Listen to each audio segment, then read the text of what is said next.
Sevgi ve saygıdeğer arkadaşlarım, TRT'deki seçim konuşmalarımızda Türkiye Suriyeleşmenin eşiğine getirildi demiştim. Ne yazık ki bu öngörümüz şu anda gerçekleşmiş bulunmaktadır. Artık o eşik aşılmıştır. Türk, Kürt, yüzlerce insanımızı kaybettik bu süreçte. Bazıları bizce bir felaket süreci olan bu süreci olumlu buluyorlar.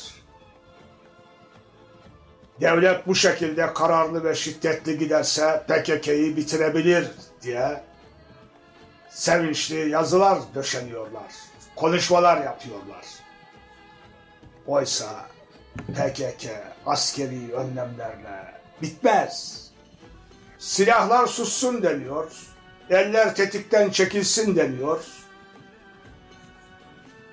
Silahları ateşleyen de, onlardan ölüm kusturan da, elleri tetiğe süren de ABD emperyalistleridir. O istemedikçe ne silahlar susar, ne ölümler biter. Analar da ağlamaya devam edip gider.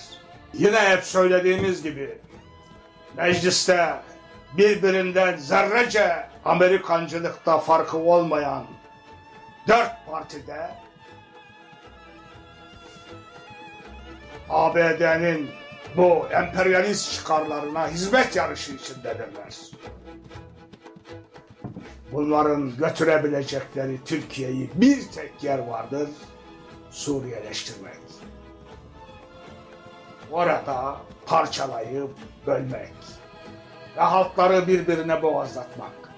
Başka hiçbir yere götüremez bunlar Türkiye'yi. Kürt ve Türk halkı arasındaki kardeşlik bitmeyecek.